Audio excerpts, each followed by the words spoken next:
চৰকাৰ হাই হাই হাই হাই হাই হাই সাংবাদিকৰ ওপৰত আক্ৰমণ বন্ধ কৰক বন্ধ কৰক বন্ধ কৰক অসম চৰকাৰ হাই হাই হাই হাই হাই হাই স্বাধীনতা বাক স্বাধীনতা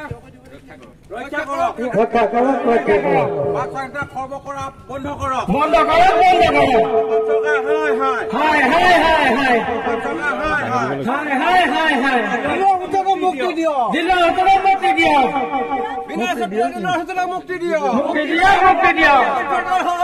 হাই হাই হাই হাই হাই হাই হাই হাই হাই হাই মুদাবাদ মুদাবাদ মুদাবাদ জেপি মুদাবাদ মুদাবাদ মুদাবাদ হাই হাই হাই হাই বিনা সত্য মুক্তি দিয়ক মুক্তি দিয়ক মুক্তি দিয়ক কেবল ভাগ্য জিন্দাবাদ জিন্দাবাদ জিন্দাবাদ কেবল ভাগ্য জিন্দাবাদ জিন্দাবাদ জিন্দাবাদ অসম চৰকাৰ হাই হাই হাই হাই হাই আমাৰ সকলো সতীৰ্থই গম পাইছে ইতিমধ্যে যে বিজেপি চৰকাৰখনে যি আমাৰ অধিকাৰ সকলো অধিকাৰ কাটিব বিচাৰে সঁচা কথা ক'ব দিব নিবিচাৰে আনকি সাংবাদিককো অত্যাচাৰ কৰে গুৱাহাটীত আপোনালোকে জানে ক্ৰছ কাৰেণ্ট নামৰ এটা পৰ্টেল আছে এই পৰ্টেলটোত বিভিন্ন ধৰণৰ দুৰ্নীতিৰ কথা অসমত চবতকৈ আগত তেওঁলোকে উলিয়াই দিয়ে সেয়া লাগে মুখ্যমন্ত্ৰীৰ ঘৰুৱা পৰিয়ালৰ বিভিন্ন কেলেংকাৰী হওক মন্ত্ৰীসকলৰ কেলেংকাৰী হওক বা আমাৰ বিভিন্ন বিভাগৰ কেলেংকাৰী এই কেলেংকাৰীবিলাকৰ প্ৰকৃততে তদন্ত হ'ব লাগে আৰু আমি ৰাইজক সকলোৱে তাৰ যিটো কেলেংকাৰী হ'লে বিচাৰ হ'ব বিচাৰ হ'লে শাস্তি হ'ব এইকেইটাই হ'ল নিয়ম কিন্তু এই নিয়মৰ কথা আজি বাহিৰত লৈ গৈছে মুখ্যমন্ত্ৰী মহোদয়ে প্ৰতিদিনৰ মালিক শ্ৰী জয়ন্ত বৰুৱা ডাঙৰীয়াকো সমালোচনা কৰে জয়ন্ত বৰুৱা ডাঙৰীয়াক সমালোচনা কৰে বিধানসভাৰ ভিতৰত য'ত জয়ন্ত বৰুৱা আহি পেলাই তাক উত্তৰ দিব নোৱাৰে ঠিক তেনেকৈ ক্ৰছ কাৰেণ্ট নামৰ এখন পৰ্টেল এই পৰ্টেলখনে এপেক্স বেংক নামৰ বেংক এটা আছে আপোনালোকে সকলোৱে জানে আপোনালোকে যদি পইচা নিদিয়ে বাকী যায় লাগি যায় আৰু এপেক্স বেংকটো অসমৰ বিভিন্ন অঞ্চলৰ সমবায়বিলাকৰ বেংক আমাৰ যেনেকৈ ইয়াতে দুপাবৰ সমবায় আছে অন্য সমবায় আছে এই সকলো চৰাইদেউ সমবায় তেনেকুৱা সমবায়বিলাকৰ অংশীদাৰিত্বৰে অসম চৰকাৰ এটা বেংক আছে এই বেংকত অধ্যক্ষ হৈছে আমাৰ এজন অসম বিধানসভাৰ আমাৰ সতীৰ্থ বিজেপি দলৰ বিধায়ক আকাশ বিশ্বজিৎ ফুকন ডাঙৰীয়া ঠিক তেনেকৈ তাত ডাইৰেক্টৰ হৈ আছে আমাৰ মুখ্যমন্ত্ৰী ডাঙৰীয়া এই বেংকটোৱে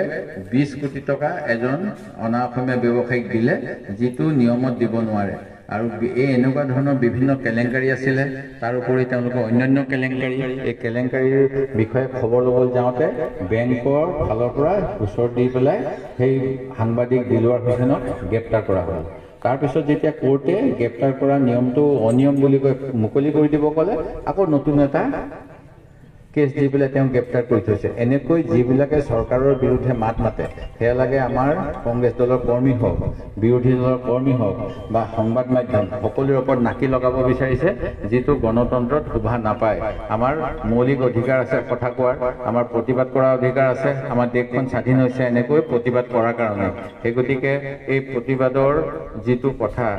সেই প্ৰতিবাদৰ আমি আজি ইয়াতে প্ৰতিবাদ এইকাৰণেই কৰিছোঁ যে আজি এজন সাংবাদিকক গ্ৰেপ্তাৰ কৰিছে আমাৰ এতিয়া বিভিন্ন অঞ্চলত অৰুণোদয় দুৰ্নীতি হৈ আছে বুলি কৈছে এতিয়া দুৰ্নীতি হৈ থাকিলে এই দুৰ্নীতিৰ বিষয়ে যদি কোনোবা সাংবাদিকে নিউজ কৰিব বিচাৰে তেওঁলোককো ভয় খুৱাব যে আমাৰ যিবিলাক দুখীয়া মানুহে যিটো উচিত বস্তু পাব লাগে প্ৰাপ্য পাব লাগে সেই প্ৰাপ্য নাপাব পাৰে সেই গতিকে ইয়াৰ প্ৰতিবাদ কৰিব লাগিব আৰু অন্যায় বিৰুদ্ধে মাত মাতিব লাগিব অন্যায় বিৰুদ্ধে মাত মতাটো নিয়ম আৰু এই নিয়মত যোৱাৰ কাৰণে আজি সাংবাদিকজনক গ্ৰেপ্তাৰ কৰিছে আমি ইয়াৰ প্ৰতিবাদ কৰিছোঁ আৰু আজি আমি অসম চৰকাৰক ধিক্কাৰ দিছোঁ আৰু আমি এই ধৰণৰ দুৰ্নীতি য'তেই হ'ব তাৰ বিৰুদ্ধে সকলো সাংবাদিকে যাতে মুক্ত কণ্ঠেৰে মাত মাতে তাৰ বাবে তেখেতসকলক আমি সাহস যোগাব বিচাৰোঁ আমি এনেকুৱা ধৰণৰ সকলো অন্যায় বিৰুদ্ধে মতা সাংবাদিকক চালাম জনাইছোঁ আৰু আজি দিলৱাৰ হুছেইনৰ নিচিনা ঘটনা যাতে অন্য ক'তো নহয় তাৰ বাবে আমি আজি ইয়াতে চৰকাৰক এটা সচেতন কৰিব বিচাৰিছোঁ আৰু তেওঁলোকে যি